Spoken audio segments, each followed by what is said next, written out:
Right, muri yeZimbabwe usangana watiri kuita zvekare pano paHadzirare 263 pano pachange chikuzivisai manews updates ezvinhu zviri kuitika munyika yedu yeZimbabwe. Kana uchiri munyowani pathis YouTube channel kusubscribe mahara utena on the notification bell kuti patiri kuramba tichidzoka neamwe manews updates uchangori kutanga kumawana panapa uchange uchiwana manews updates ezvinhu zviri kuitika munyika yedu yeZimbabwe saka ndikuti please subscribe and turn on the notification bell. Muri yeZimbabwe first update yandinayo tinobatanidza mavideos epanapa pathis YouTube channel nenichitira tumane manews updates ezvinhu zviri kuitika munyika yedu yeZimbabwe. First update ka-update aka kakati nyanyei. Update iyi ndeyemurume iye ari kunzi iye anoshanda $200 pamwedzi ndoyanouya nayo pamba saka mukadzi anowa muridzi wemurume uyo anga achipopota achinzi uri kundivigira nzungu pamba chii chauri kundiitira ichocho. So chinhu chiri fani pavidhio iri ndechekuti murume uyu aenda ne1 nzondora yehuku achiti ndauya nemuriwo adikani. So murume uyu anga achirambidzwa kuvhura firiji vichinzi mari yaunouya nayo panapa ikwane $200 imari ishoma. Asi ndichida kukomentawo panyaya iyi, muno muZimbabwe unzi wabata $200 manza inenge yatota, unenge wadikitira uchiitsvaga mari iyoyo. Hazvisi easy, unenge wanzwa nekukwiridzira bhurugwa kuti mari iyoyo ikwane. Ipapo mother iyi yanga iri wrong. Da kusiya mchiona video. Auvre poto. Yes, auvre poto. Auspishanda auvre poto. Yes, aushande panapa iwewe unoswera wakagara panapa ushanda auvre mapoto angu. Munakwana unoenda kanzondora wani uda kuita sei nzondora. Uda kuita sei nzondora ishi. Ano ndibrenza acho adziri kutodonza. Unoenda kabata nzondora kako kuti usikana achadya chi. Vebabu, auvre poto, auvre mafriji angu uba ushande panapa. Auvre mafriji, akachina auvre friji. Shalini. Yobate kamera. Amuvhure firiji va junior. Ndata mari yanga mujigere. Mari yedu ipi? Mukaende 200 ani maene mari. Sakachi. 200 mari. Matombo. Amuvhure. Ndichama mbate, abacha mubate. Nosika kuna ba muchitendera muchingotendera mupekeza kumabasa kwavo. Amushande muende kanzondora wani nzondora yani. Ona ndikichajwa nani? Nenzara. Ichaji. Swala tivana kutike. Bana wachajike. Abanzo wati. Ni mari yangu. Wamajezwe mimi. Uyene kamera wewe. Amrija mwana chino. But nayo chivura fridge otanza mwana chawatenga. Nezuro ndakakukumbira ndabajuni atengera mwana mshonga. Kapo mwana ari kukosora wanditi chi. Au munocha novura. Ndakufura chimbere kanosura chiperekeza kumabasa kwayo wasina chi. Muri wero. Ichichi. My eyes. Hayi ngatatenga mruvula aba uzike pampi jambo ndreme. Ichikanzo ndo amwemvura. Ichikanzo ndo amwemvura. Ndia usina basa uli. Engazo na basa uli. Sono dei. Ichikanzo ndo mwemvura. Amnacha mtu mama mtu chimba mtu jinga mtu chi.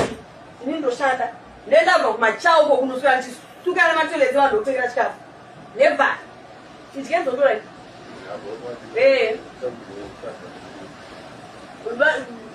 Ndeko ngato tamula mwemvura. Anditi alozoti zvangu zvangondora nsiku. Ndazake wewe ndo basa iwewe nasi. Tora kitambula ngombe. Unasinga shale.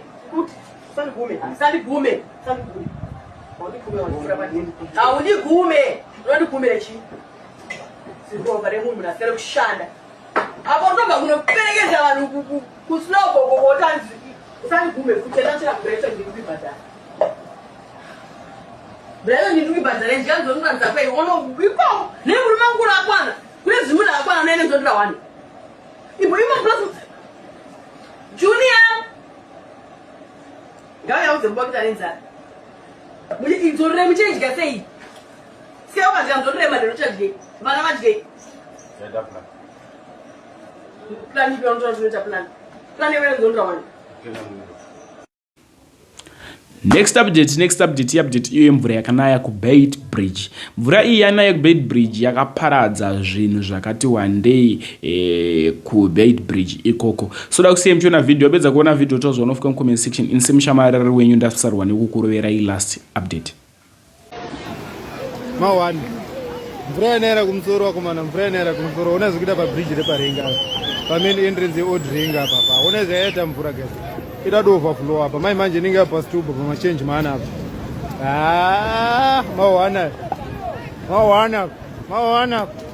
Mawana. Tadiwo noenda. Ndakuzati vhara. Noenda. Okona zigubu zazarezi. Next ndiwe apa.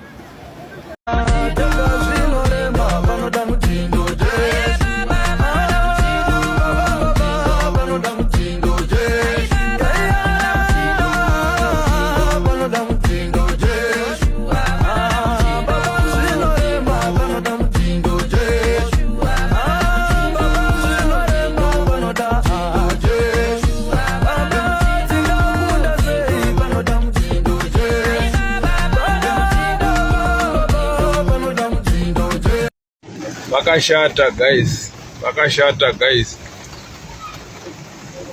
Mabet bridge paenda kuma industry next to Delta yanga yavharirwa pajuraho pakashata yazoputsa. Onai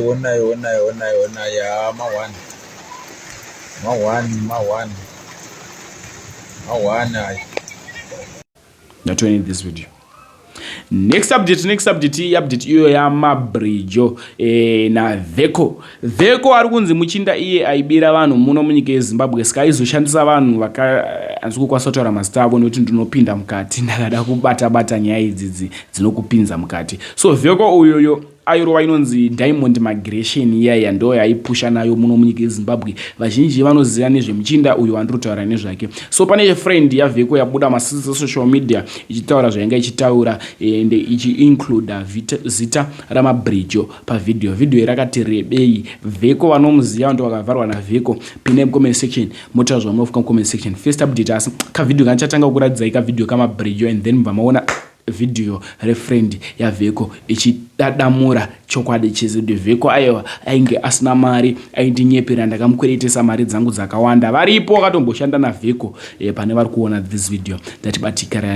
Ndatibatikirei mu comment section and ma advertising ndiri kurova ndiri kupusha namba dzangu ndo dziri kubuda pa screen apa ungoti hatirari ndine business rangu randinaro even ma upcoming artist adama interview but tinozobhadharisa zvedu. Much love. Ruregerero muri yeZimbabwe nekuda kwekuti ndakange ndiripo pamarketing yeDiamond Migration. Sorry henyu kune vese vakarasikirwa nemari dzavo. Ndinongoda kuti I'm so sorry.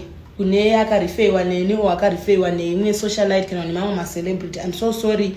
Mari inorwadza kutsvaga. Neso titori pano pamunotoona tiita tuma adverts totuya zama kutotsvagawo mari iyoyo. So I can imagine the pain of losing that money again.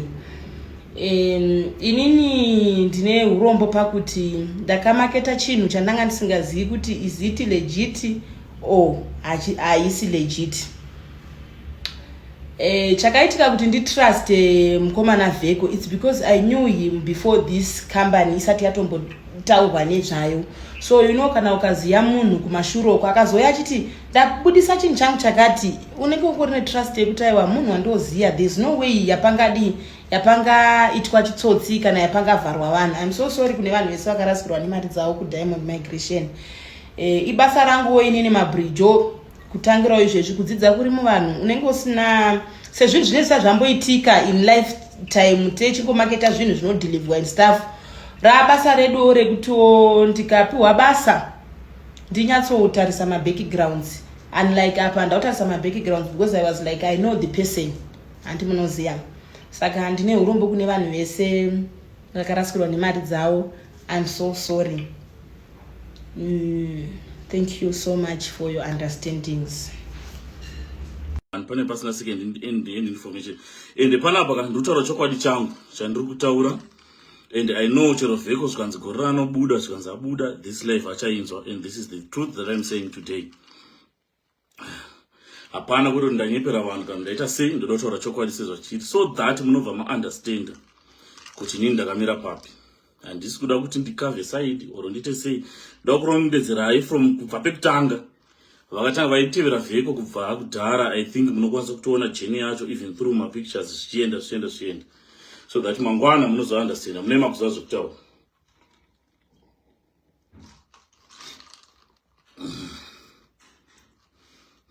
Yes, ruva racho ndofurisei.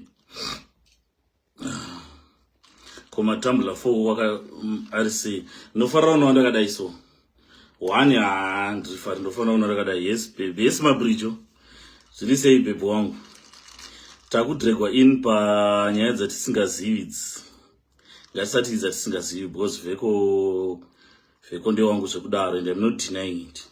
And guys, handisi kuramba kuti vheko ifriend yangu, handisi kuzviramba, I'm not denying it. Vheko is my friend, zvitori pachena zviri papublic, but ndoda ngoclear ndikunyatsokudza zvakanaka pazvakatangira. Ndafara uripo. Yes, I've come here kuti ndiadresse so that vanhu vanobva vaziva kutoti hapana chiri tichitaura. Zim noise makers chitaura. Okay, right, ndotaura. And then iwe ndidzingwe basa what chandosho chibhodhoro icho pa live. All right boom. Tauya tese. Right guys, zvakaitika inini kuti nemukomana Vheko tisangane ufriendship hwedu. Ndoda kurondedzerai ufriendship hwangu naVheko up to today or kusvika musi wazonzi apa run akutsvakwa. Right, there's this other day in February ndaenda kumusha kuZvishavane. A lot of people knows kuti ndobva kuZvishavane. I think ndakatozvinyora pabhoyo pangu. So ndakati ndiri pa-airport and ndaida kunoisa bhoho kuZvishavane, but that was the last thing I was going to do. Ndasvika muZvishavane because ndine zvimwe zvinhu zvandaitofambira zvazviri agent muZvishavane zvandaida kuita. So ndakabva ndasangana naVheko pa-airport. That was in February. Tasangana naVheko pa-airport, mukadoenda pa-account yaVheko munotoona chero the way he introduced me muna February. I was a client, but takasangana naVheko. Right, tasangana naVheko pa-airport. Indaitocheka in, ndaikwira ndege yeHarare, iye aikwira ndege yeBulawayo. Tatosanganawo Vheko munhu andai-admire ndichimuona paFacebook achinzi batsira nhingi aita sei from that issue yananyati iyaye. So munhu aitaiti Vheko ane moyo wakanaka and anobva kuZvishavane, is my homeboy. So ndaimutevera, ndaimufollower. I was a fan and a follower, and up to now ndichiri follower yake. Right, and a friend. Right, tasangana pepe pa-airport. Ndatomumhanyira boss Vheko murise chibaba murise bo zvimirese apo. We took some pictures. Tatopedza toma pictures ndati ufunge wangu ndaitokutsvaga ndichida kuti ugondisira bhoho. So zvandatokuona panapa zvitori nani because ndaitoona kuti process yekuya through the internet sometimes you may not get my message earlier. So ndakabva ndati ndoda kusukwa bhoho padeni pamuchembero wangu kuZvishavane. Then he said yes. Ndikamubvunza kuti mari akandichaja akati 1000, I think it's 1100 or so. Saka ndakabva ndamupa mari iyoyo 1100 tiri pa-airport. Akatofara. Ndobva atoita video akatoti ndasangana nembinga pa-airport. Munhu atombonditi Vheko imari kuisa chibhorani. Ndichibva ndamuchaja mari yacho, ndobva atondipa mari. Akatobudisa mahusa ndamupa Vheko. Right, so tasangana takabva tataura, takabva taita just few talks. Achitonditi why are you going to iwe unogara kuZvishavane, why uchitora ndege yeHarare. Then I told him kuti inini handina mota kuZimbabwe. Up to now I don't have a car in Zimbabwe. Handina mota, asana mbotenga mota muZimbabwe. Handina zim plate yandinayo kuZimbabwe. Pega panena kuZimbabwe. Kana ndine mota kuZimbabwe ndina tobva neGP yangu ikuno. I don't have a car in Zimbabwe. Ndobva ndamuti the reason why I'm ndichitora flight yekuenda kupi kuHarare is because handina mota kuZimbabwe. So ndasvika pa-airport pepa ndinokwanisa kuhaya mota. Ndobva ndaita sei? Ndobva ndaenda kuZvishavane because pane vanhu vanondipa ma-discounts muHarare pa-airport pepa kana ndichida kuhaya mota for my days anendaenda. Ndobva ndoti anochi don't worry, inini ndiri kuenda neBulawayo because ndine mota chishidza ndinadzo kuBulawayo, ndine vanhu vanokwanisa kuuya vachinitora things like that. Ngati haina hangu handisandadi ndasvika palevel iroro kuti ndoita mota kunoku, ndoita mota kuZimbabwe. I rather have a car here. Ndo one yacho ndichange ndichienda nayo kuZimbabwe because I'm always here. Fine, taenda tapesana naVheko. Sure, mangwana makuseni Vheko akabva andifonera achibva anditi uyatisangane mutown and then tokutevera tirakiora kutosvika rechibhorani and then tokutevera tokutera tobva taenda kumba kwenyu. Right, tasangana mutown paper navheko ndatomuka makiseni ndinofanira kuma 6 ndakatorara ndobva ndatomuka. Zveshuwa vakatouya zvemaballs guys, handisida kunyepa.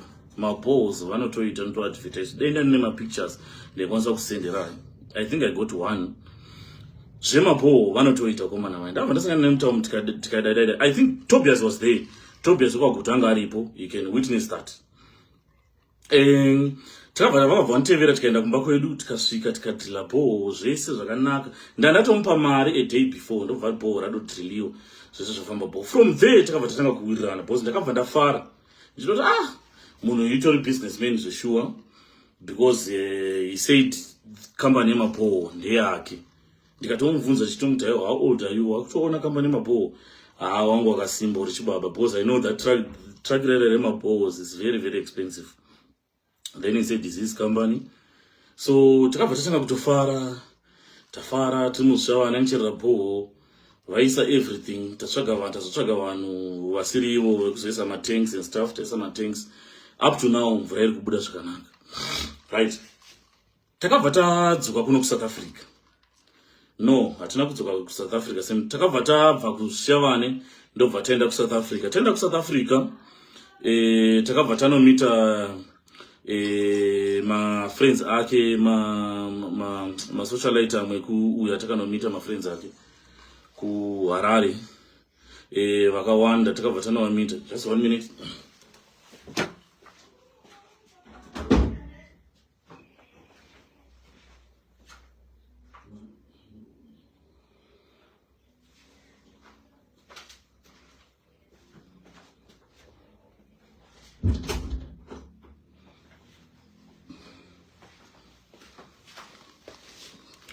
Takabva tanomita ma socialite akawanda ku Harare nema artist. Tikaenda kwaFelinandi tikadya sadza, the pictures are there. From there ndabva ndamusiya muHarare ndobva ndauya kuno kuSA. One, I was very happy kutoti ndamita a business person chekutanga. Secondudza kwaita chiti ndine ma businesses amari ku South Africa. So I was very happy kutoti ndamita business person, ndamita munhu ari well connected in Zimbabwe, ndamita munhu ane fame, ndamita mbinga, ndamita munhu ane mari dzake because pataidya sadza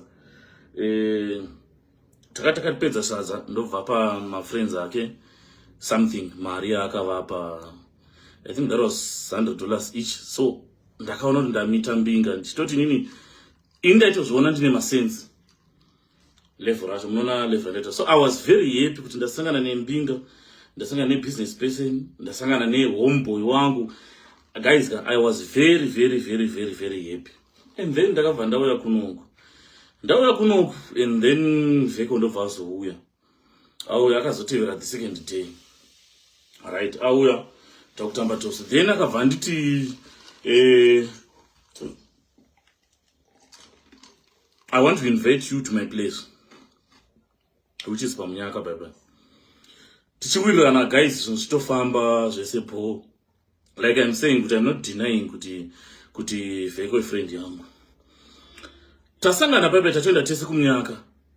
So ndichisvika pamunyaka paya nepa ndinogara. Inini guys ndinogara pa just a normal complex rakatochipawo zvaro zvokuti I can't compare that complex to my places akaita sana munyaka.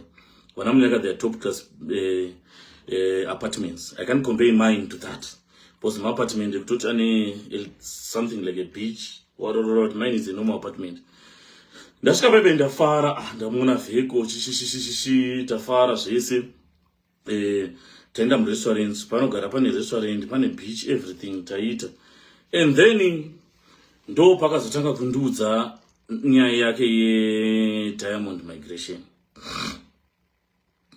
So achindiudza nyaya ye Diamond Migration akanditi ndine company yandinayo. Kwete ndandisingaizivi, ndaizviziva kuti kune company ye Diamond Migration yemapepa because company ye Diamond Migration iri all over.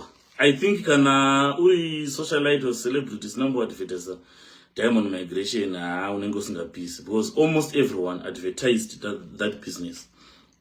So tasangana nemufesi wangu tenda parestaurant paipa tasvika murestaurant paipa takutomwa dota kutomwa ine excitement wo yekutoti uchinda saka ne businessman munhu ane mari nene ndatobudisa mari first time ndachaya bill bill I think it was 3,000 something or 4. So takabva tatanga kuwirirana ndichifara kuti ndawirirana nebusinessman nene and then ndo pakatanga kutaura kuti ndine company yekuti ndinoendesa vanhu kuchando so ndikati I know because zvitoripo pafacebook everything is there chichi vanhu varikutouya varikutoita maapplications vachita sei izvo ndaizvionda pafoni achitaura nemaclient ake because ini ndasina ndambosvika kuuyi kwake achitoti hapana vamwe wauya pakambouya imwe kapu yakambouya nemusikana aimushandira inonzi Tanya. That day I was there vakauya murestaurant vachitotaura navheko about nyaya dzekuenda that guy was a truck driver if I'm not mistaken vakauya taura navheko nyaya dzekutoende kuchando ndopa ndakatoona kuti this is iri business iri straight akatonditi nditori nemaoffices ari kumidrand ndinavo maoffices kuzambia ndinavo maoffices kubotswana kuna kwakasungirwa and then ndinavo maoffices kuzimbabwe because kuzimbabwe pataitori trip pataidya sadza pafelinandi pane musikana akatouya nemari yanga yabhadharwa kuzimbabwe akatomupa ndo mari yaitoshandisa kutoita sei yaikatowanda I think it was over 1,000 if I'm not mistaken. So ndo patakatanga kutamba tichinda inini manje zvandaita nemukuru ndezvekuti iye aenda onoita madhiri ake eDiamond Migration but always mukomana anga singabati kuoffice because anga nevashandi vaishanda kuoffice kwake kunonzi kupi kumidrand naumwe kubotswana achifonerwa each and every day achipa maupdates nazvazodai mari dzichipinda saka indaito pushawo business neveside kwangu chitawo madhiri andinoita ndapedza madhiri andinoita ndaibva ndamutsvaga bosi veko muri kupi ndiri pakati ndotosvika bosi remember I was excited kuti ndawana friend yangu is a businessman ndi homeboy wangu ane mari ane a lot of companies dzari kurana ndobva tatosangana na so ndaiti ndapedza basa nomufonera veko ripi tobva taenda kunodhakwa tiita sei by that time handina kunge ndaona mabridge wanhamboona face yake ipapo madhezi ndakatanga kuwirirana vheko mabridge wanhambogara ndaona face yake I think chapter yake namabridge that time yanga yatopera so handambogara ndaona face yake because ndakatanga kuwirirana navheko that was in between February and March ndopa ndakatanga kuwirirana navheko mabridge wanhambogara ndamuona ipapo chapter yake I think yekuadvertiserana nekudidididi yaya kutopera handichatosivi kuti that time aitoshanda nani vaimuitirama no that time ndo pakazopinda mamavi vachimuadvertisira tatamba navheko so mainly inini navheko zvazviripo iranga ridhire kutoti inini ndaitoti ndabva kumadhiri angu ndapedza ndobva ndamubata mukuru muripi obva ndiudza ndiri pakati iyewo aindifonera wangu wapedza basa reo ripi tobva taenda kunomwa doro so ini navheko taingosangana pamadhirechi edoro nenene ndosvika muchiona up to now hapana kana picture rangu 1 nemapostiro ataitana navheko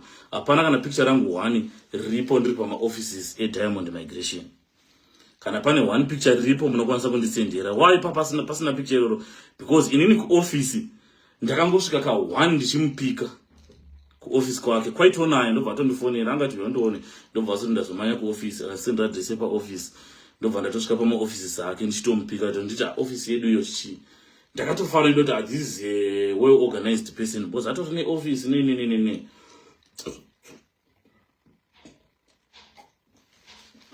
so tatamba navheko then ndo pakatanga kuita I think in April ndo pakatanga kuchiita makosi andainzwa achifonerwa nevanhu achinzi mari yangu ikadai vamwe vanhu achimufonera vachimuthreatena ndobva ndamubvunza ndati mukuru what's happening chichiri kunyatso kuitika nekambani yenyu because ndainzwa makozi akawanda vanhu vaimufonera vachimuti mari zvikanzi aiyo wangu chiri kuitika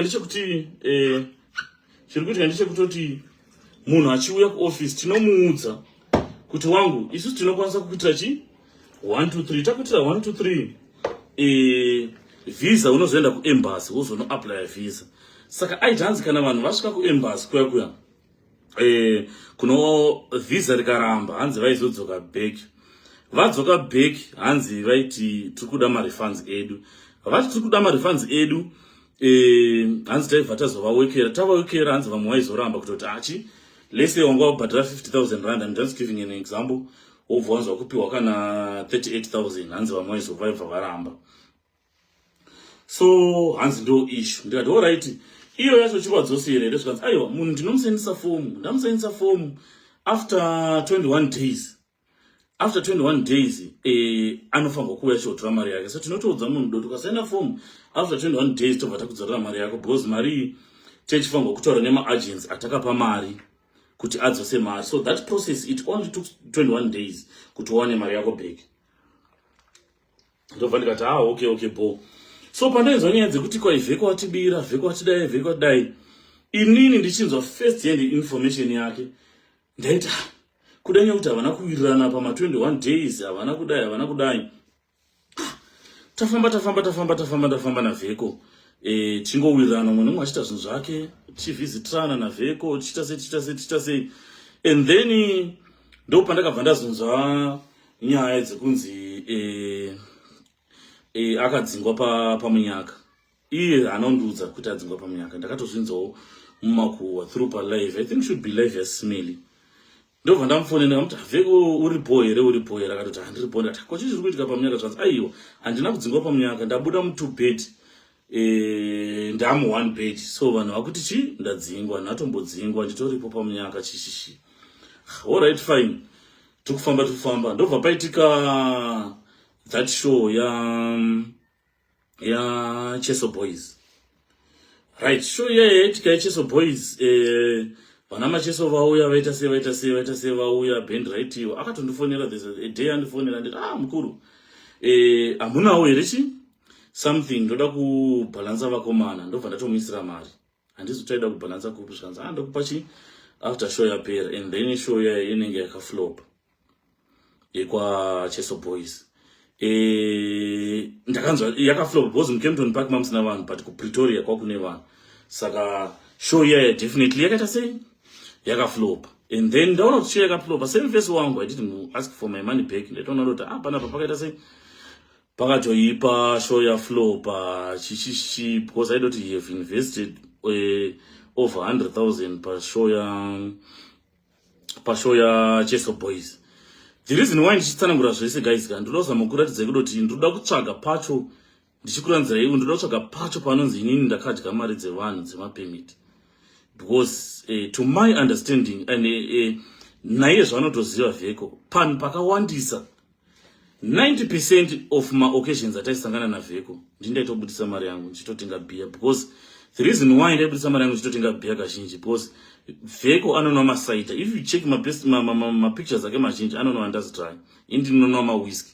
So beer raiuya riri hombe because of my whisky andinonwa. So ndini ndaitofanda kazhinji beers kana taenda kubhawa.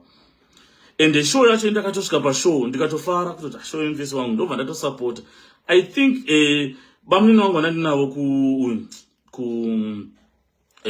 baseline kwatakaenda kwaJapresa he knows. Because takatotenga matiketi tinotopinda mahara. Takatotenga matiketi VVIP kushow kwacho akatotiti 1,000 rand. Ndobva ndati bo. And then ndobva ndati no inini I want to support. Ndobva ndamuisira mari. I think should be 2,000 or so. Ndati ndei support chichishi yekusapota dhiri remukomana. Akati dhiri raflop raita sei masocialite akawanda akauya anga aripo musi weshow ya Cheso Boys. Right, tapedza tafamba show yeCheso Boys yapera. Ndakutanga kuona mukomana nestress achiti I'm stressed. Ndikati uri stressed nei? Zvikanzi vanhu vakawanda vafaila anonzi machiyani vafaila marefunds. Vanhu vakawanda vari kuda kupachi vari kuda marefunds. Ndikati ko why musingadzoseri vanhu mari dzavo since iwe handi munhu anenge akakubhadhara why usingadzoseri vanhu mari dzavo. Ndobva ati metiko chinoitika ndechekuti munhu paanobhadhara tinobva tatora a certain amount of money yoenda kuma-agents and then imwe mari ndiyo tichabhadhara marents tobva tabhadhara ma-workers. Ndikati aiwa after mabhadhara marent nemaukas munofanirwa kusarawo neimwe company emergency because iwo kuti vanhu vakwanda vari kufaila ma withdrawal kuti havachadi macontract avo. Unofanirwa kunge une imwewo mari yekuzokwanisa kuzodzosera vanhu ati mukuru mari dzinoshanda ndichiinvesta ndichidai plus handisi kuita chinhu wani. I'm doing a lot of things boss. Pandakasangana naye akandiudza mabusinesses akawanda ake anawo pana alias Boho bye aita nawo aiti ndokunobva imwe mari yake things like that. aitotaura multiples of business but inini manje semunhu aitowisha kuti ndisvikewo that level ndakabva ndati rega ndiwedzere kushanda and handinamboda kumbogara ndada kuita go into deep that all right you said you have this and tinoconfirma you said you have this because itomboti ndomboita dhiri remabhazi rekuti ndichita nomboro wamacross border what zveshuwo ndikaenda pafacebook ndaona pane mabhazi akanonzi Vekolup. So ndiri munhu aitobhilivha ende ndiri munhu akatobhilivha ndakatobhilivha kuti mukomana imillionaire. Why? Ndaitoona achipa vanhu mari pastage, mari dzandisingatokwanisi inini kutopa vanhu. So ndaizvibvunza kuti kana chikwanisa kupa vanhu uchiona mavhidhiyo achipa macheso mari yakawandisa a lot of amount of money. Ndichiona Anana V Mampinji nchitiziva kuti V is a biggest artist in Botswana. So I believed kuti mukomana ane mari yakawandisa.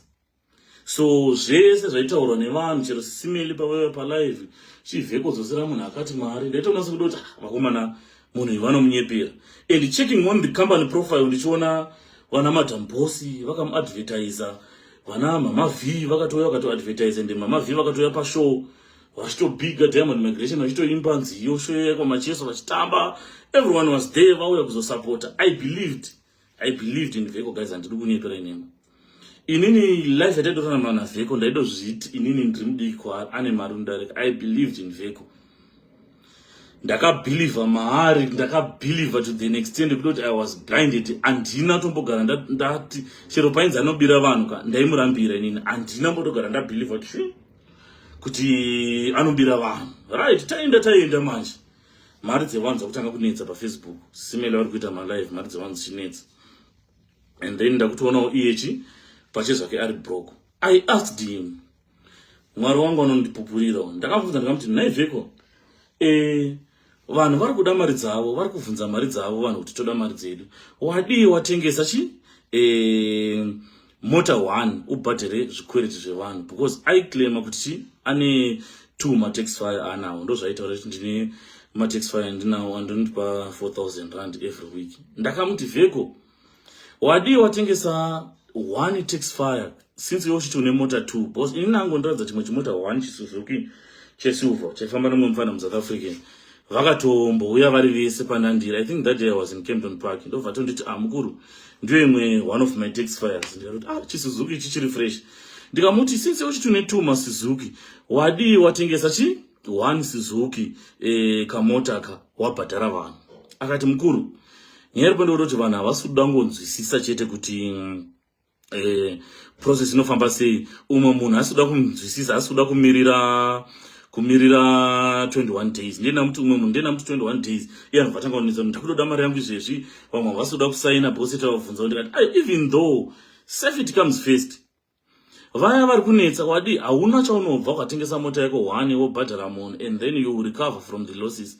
Ndikatomuudza kuti nini ndakatomboita imwe losses ngaiti, ndakatomboita accident ndikalosa truck ndikaita sei but I've built up ndikadzoka futi nezvishoma zvandinazvo. So wadii watengesa mota 1 wabhadhara vanhu. Vheko akaramba akati handingambotengesi mota ndibhadhara vanhu. So aramba kudaro ndobva tanga kuenda chienda chitanga chinetsana nevanhu vakachita sei. Then takabva tatanga kuplana birthday rangu reKuDurban. I think ndo vanhu vakawanda pakatona tichesi takuplana birthday rangu reKuDurban. Vheko anga atachesa mari madhezi akusvedera. Inini I was in Zimbabwe because ndaenda kuZimbabwe muna September ndichinoita zvandaita. And then Vheko ndobva atondifonera ndiri kuZimbabwe anditi mukuru ndoda kumbouya ikoko kuZimbabwe kuzorefresha chichi ndine stress ndikunetsewa chichi. Ndati but ndiri kudzoka next week zvanzi zvina basa let me come plus pana vanhu vanoda kuzoona kuZimbabwe, pana madhina ndoda kuita chichi nema meetings. So ndokumbirawo ndiwe kupi kuZimbabwe. ndobva ndati alright it's fine ndiriko. Ndobva atoti achi boss aiti ndida kuti ndiwe ikoko kuZimbabwe, ndoda kuti ndisvikire kupi kudheni kwako. Ndati it's fine uya. Ndobva anditi mari yangu yetiketi iri kushota, aida kuita emergency ticket kuti atobuda faster muSouth Africa that time. Ndikati kushota mari zvanzi kushota hanzi mari kwa ticket inenge rainzi 4000 or so. Ndati alright, ndobva ndamuisira 2500 rand. Ndati alright bo, ndobva uye zvanzi chazokupa. So mari dzedu dzainguva dziri mari dzekuti ndichazokupa ndombobvunzwa ko mari yaya pakati. Ndoti apo mari yaya va 12000 apo hairipo tondowana mukuru pane dhira ndakamirira mari yaya pakati mukomana auya kuzvishavane. Mukomana ndatofara, mufesi wangu auya chichi ndofunga ndakadoita kondenji ndinotora boss Veko kuBulawayo, ndanomutora kuBulawayo ndauya taonana naVeko. Zvose zvapera tadzoka. Right, tadzoka takugadzira birthday takugadzira kuita birthday rangu inini musi that was 21 October. Right. Taakunoku manje. Ndakuti ko mukuru makamira sei pamari boss? Remember we have to book kwatichanogara kuDurban. And then pachazodiwa mabeers nene boss kana tiriko kuti tifanga kufara, pachadiwa mari activities, pachadiwa mari flights to and from.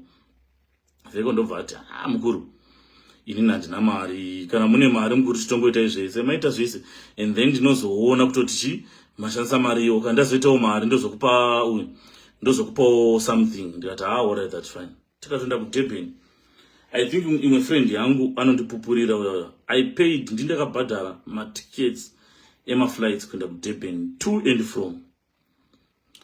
Tasvika kuDurban ndindakabhadhara accommodation, ndindakatenga beer ratakanwa kuDurban, mawhisky ese atakanwa kuDurban ndindakatenga chikafu chatakadya kubva tiri kuDurban kusvika tadzoka ndindaingofanda everything. Right, tadzoka kudaro tadzoka tave kunoko no tisati tadzoka rega ndimbomira ipapo tiri kuDurban. Eusona akatanga kufona achiti kune mapurisa asvika kuofisi here, hanzi varada kutora Tanya, hanzi mapurisa atotora Tanya vaenda. Ndobva Veko akwidza upstairs, imba yaitaigara yanga iri 3 story. Ndobva akwidza upstairs achinotaura nemapurisa, achinotaura namukoma Eusoni. Andinangosisa mufungwa since nyaya dzaingogara dzichiitika, makoza aingoitika. Ndobva atozondiudza inini achitoti Tanya anga asungwa kudididididi. Ndikati akasungwa nei? Zvikanzi pane vanhu vauya kuofisi vanga vachida mari dzavo but mukoma Eusoni vakundigezera. Ofuchi namukoma Eusoni takatenderana kuti chii inini ndiri kuvapa kambani yave yavo. Right. Ndikati wakatenderana namukoma Eusoni kuti uvapa kambani yavo. Zvikanzi ndobva ndati alright, ko zvikwereti izvi zvaunogara uchitaura uchiti vanhu vanoda zvikwereti zvavo muchazvifambisa sei since iwo wati kambani yava yani yamukoma Eusoni. Akati ndakawirirana namukoma Eusoni kuti munhu akauya achida refund, tinowekerana nemunhu tobvisa tinowekerana nemunhu tobvisa mari dzatakashandisa tozomudzosera. Ndakatovaudza kuti mukoma Eusoni pakauya kana ari munhu wangu inini ndinongokavha munhu wangu. Ndikati alright, vanhu vangani vari kuda marefunds avo? Akati vanhu 3 vari kuda marefunds. Kana vari vanhu 3 unokwanisa kuvaita sei kuvakavha? I'm even surprised ndichinzwa kuchinzi kune 20 cases kuBotswana, kune 25 cases kupi. I'm even surprised because iye akandizoti kuna vanhu 3 vari kuda marefunds avo. Ndakutonzwa pepe pakufonerana namukoma Eusoni akutouya kwandira kuti metiko mukoma Eusoni vakuda kuramba kuti kambani ndakavapa kambani but ona payment iyi metiko ye 35000 ndakadoisendera Eusoni. Nditonzwa mari akasendewa. Ndobva play audio avona mukoma Eusoni achitotaura achitoti pa 35000 iyi mari ndadai.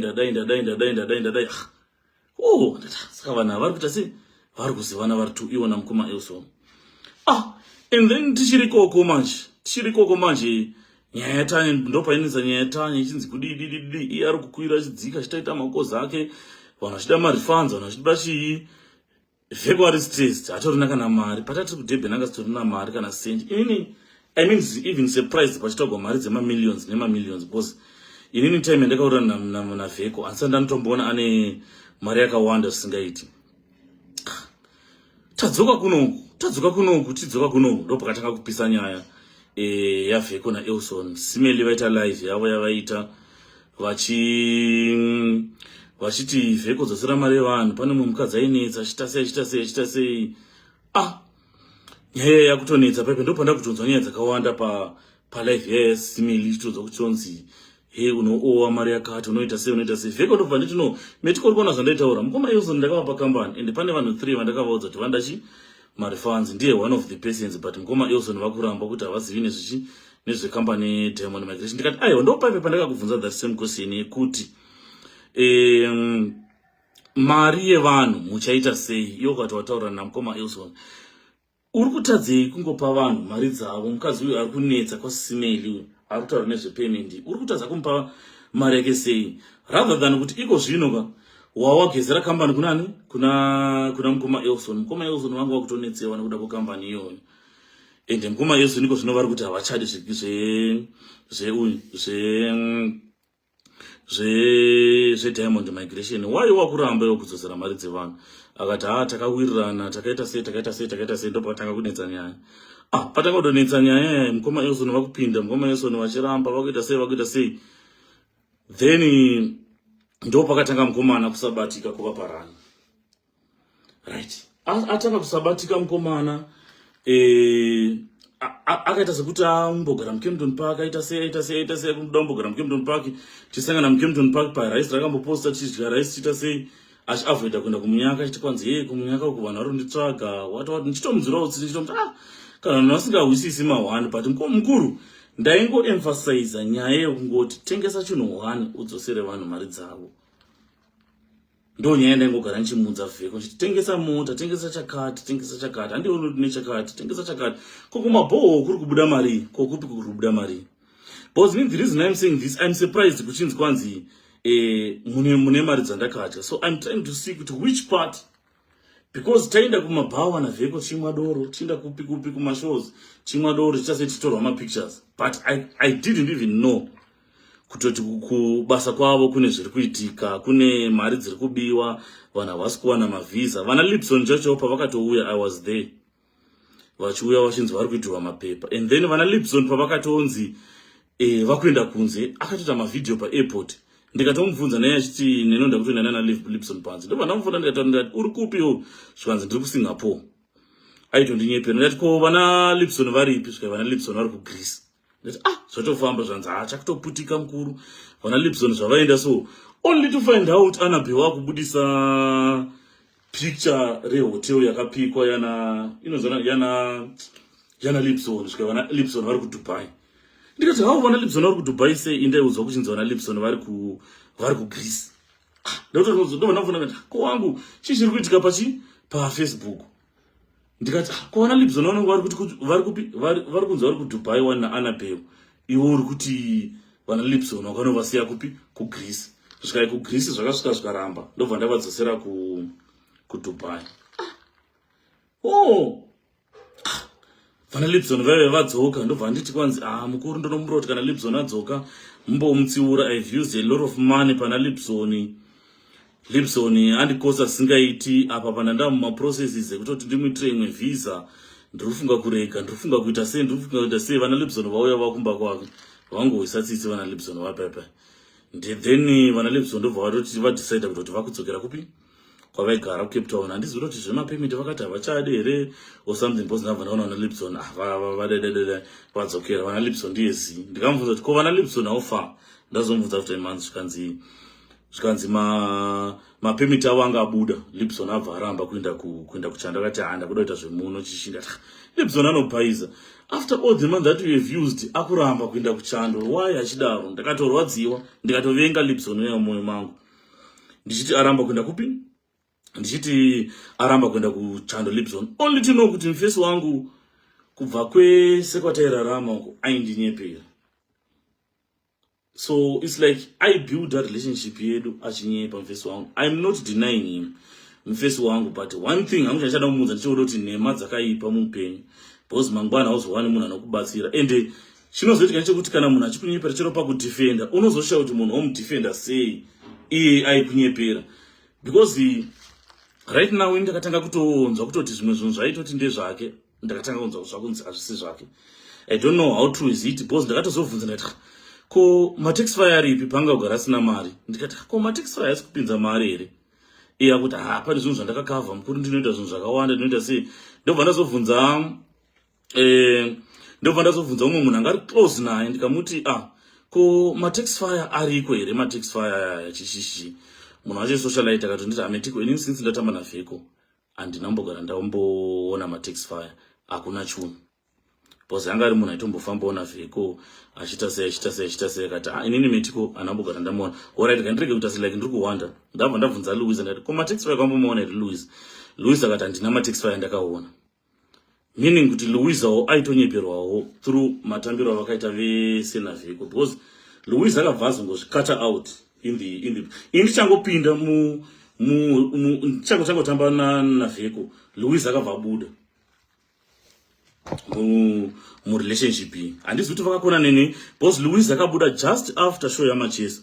Louis akabva kata mataizi ake naVheko, and Louis akafemerwa, because right now nyaya dzakutaurwa idzika zita rake harisunyanya kumensheniwa, because akaziva nguva yekubva pane munhu, akaziva nguva yekusvikata. But isusu, because we were blinded, takangoramba tichienda tingokuza. So Louis akata mataizi ake, ndabvunza mataxify, ndanzwa kuti mataxify ndina one thing ndatoona kuti mukomana ari kundidi, mukomana ari kundinyepera. Then go to my post, ndichiona iye hana mari at this moment, but anobva posta kuti ndoti ngarimwe track remabhoho. Ndisho kuti chii chiri kuitika nemukomana wangu, nemukomana ndobva ndasiyana nazvo. And then mukufamba hana mari, but ari kuposta kuti nhasi tachera mabhoho 5, nhasi tachera chishi. Ndichingozvibvunza ko mukuru anoregere kundiudzira chokwadi kutoti wangu zvinhu zvakaoma, tobva tatamba tese tichiziva. Ndaingoona kwangu ndine chakati zvinhu zvakawanda zvaitaura, but iye background anenge asina mari. Inini I think like mari dzevanhu dzakadyiwa idzi dzinogona dzakadyiwa kudhara, and dzimwe mari dzakazobhadharwa earlier. I think munhu angu obhadhara zvipande, because one thing panhu paigara paive paidhura, he was paying over 20,000 rand a month pamunyaka paipa mari yerent. So imagine chero konzi munhu abhadhara 40,000 yekuitirwa permit, imari ye2 months yerent ka. So let's say munhu abhadhara 40,000 adoitirwa permit, iye asina kubhadhara rent, definitely akutotora 20 something thousand akubhadhara rent. Mari ekuzota zoitisa maprocesses aizoiwanepi pane pasisina. So ini ndakatanga kuchiva nemaquestions akawanda over mari dzaiclaimwa kuti dziripo. Ndakatanga kuva nemaquestions akawanda ndichimubvunza, but munhu wekutoti ini ndasingakwanisi kuti ndichimutongesa pazvinhu zvake. Zvamafanira ini ndikatanga kuuya paFacebook ndichiti ndine mabhazi vashoma noti nonyepa, but vamwe vanokwanisa kutondihaipa kuti bosi metiko, bosi vakaipa, bosi chii ndichitaura, but ndo zvakaitika friendship yangu naVheko. And then akutanga kuchitsvagwa manje, ndakunzwa kuchinzi Vheko ari kutsvagwa kunzi mari dzake. Iye akavhandudza zvanzi mukuru, handichafili safe muno muSouth Africa. Ndikati hauchafili safe muno muSouth Africa, why? Zvanzi ndiri kutsvagwa nevanhu vakawanda varida mari dzavo. Ndikati wangu bhadhara vanhu mari dzavo, tengesa mota dzaunadzo ubhadhare vanhu. Ndopaifira nyaya yekutaisa mota unopindura chii, because seems like kuti mota dziriko dzadziri nhema. Because right now ndinotovhunzwa nevamwe vanhu kutonzi ko Fortuna yaVheko iripi. Ndovhunzwa kuti Fortuna ipi. Vheko akaposta paFacebook achiti tinga Fortuna GD6. Vanhu vakatofara kuita sese neniwo ndakatofarawo kuti Vheko atinga GD6. Ndakaona video ndobva mufesi wangu adondorova nesurprise atinga GD6. Munoziva ndakageza ndaitova ndiri kubasa ndichibva ndatomanya ndikatoti no man, kana mumwe wangu waita chinhu chakanaka ndikasaendako zvoita sekuti ndine nhema. Ndakabva ndageza ndikatogeza.